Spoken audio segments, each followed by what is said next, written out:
very popular approach over the years, even since the early church, has been to attempt to harmonize the differences in the Gospels. Mm, Augustine was really strong on that, and sometimes he took it to extremes. Origen wasn't so concerned to harmonize all the differences in the Gospels. He said the Gospels definitely contain some surface discrepancies, but what really matters is the underlying message, the meaning, the story. Is it given us an essentially faithful representation of what occurred? mm. That's what's important here. So yeah, when it comes to an example, um, one that I like is the story about Jesus healing the centurion servant. Um, so the story is told in both Luke and in Matthew. In Luke's version, you have the centurion who's got the sick servant, and so he sends some Jewish elders to meet Jesus, and to ask Jesus to heal his servant. So they come, they go, and they say, Jesus, the centurion is worthy of your help. He's a good guy. He's helped build our synagogue. Please come heal him. Well, so Jesus start heading towards the centurion's house. Well, when the centurion then hears about that, and he gets a little change of mind, so he sends some friends to intercept Jesus and tell him, hey, Jesus, the centurion says that he's unworthy for you to come under his roof, but he understands that you're a man of authority. He's a man of authority, and he tells people to do things, and they do it. So just say the word, and his servant will be healed. And Jesus praises the centurion for his faith and heals his servant without ever seeing the centurion or his servant. Now, Matthew simplifies the account. Matthew has a pattern of doing this all throughout his gospel.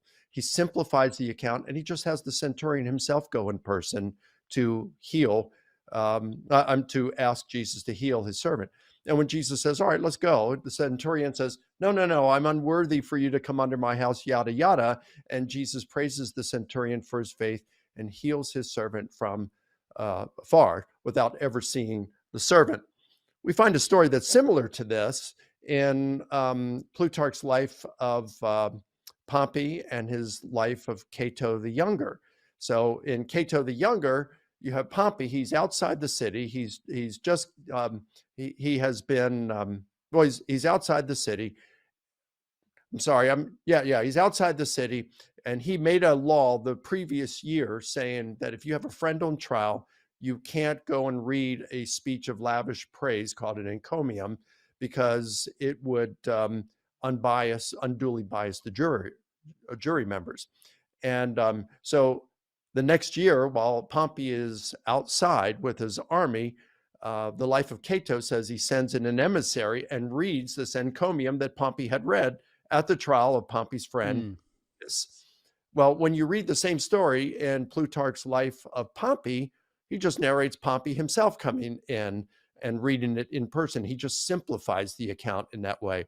What's really interesting, Christopher Pelling, who's the foremost Plutarch authority in the world, Mm. says that Plutarch wrote these biographies, the one of Pompey and Cato the Younger, simultaneously. So you have the same author writing about the same story at the same time using the same sources, and there are differences in it.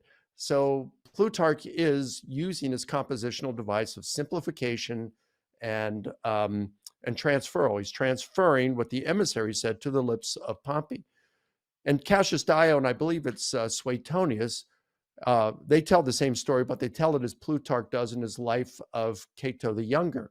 Um, so it's Plutarch who's simplifying the account in his life of Pompey, just like Matthew does, simplifying the account and just has the centurion himself go in person to make the request of Jesus. Okay, so now this could sidetrack us, but just for clarification, so people understand, when it comes again back to the question of inerrancy, you would argue that Matthew is intending to do this by simplifying the account. That's So right. it's not an error in the way that we take an error, because this is what he's intending to communicate in the first place. And that's where inerrancy lies, not in the specific words themselves necessarily, but the intention behind the words. Is that a fair summary of how you see it? I'd say so. Now, if you're looking at this being the transcript of a legal deposition, that might be a different matter there, but it's not. It's a biography. And, we need to recognize, Sean, you and I and everybody else make these kinds of moves in our everyday, ordinary communication, whether it be orally or an email. We do these things to simplify. Um, we do these things and other things like it to Mm. simplify, because if we were to go into every detail and uh, we might have to talk about the context behind it. And rather than talking about 3 or 4 different occasions, we just combine them all into a single occasion to abbreviate. We don't consider that an error. We don't consider it to be misleading, fictionalizing, inventing. It's just the way we tell stories in our everyday, ordinary conversations. And this is exactly what they were doing in antiquity as well. Now, antiquity, they did take some additional liberties that we Mm. might not do today, but still, the principle is the same. Now, this raises questions we'll get to, and I'm just going to plant them in people's minds so they understand where this conversation is going. Some might say, well, if we do this in regular conversation, why do we even need these computational devices? And again, we'll come back to that.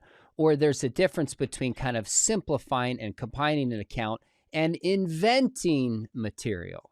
So, this is where this conversation heads, and we're going to slowly unpack them. But you hinted at the importance of genre. Like, Mhm. if we do this in regular conversation, there's certain kind of expected means by which we communicate in conversation, which is different than, say, a legal deposition. So, how we judge the Gospels is going to be based upon what we conclude about the kind of communication they're intending, which goes back to the genre.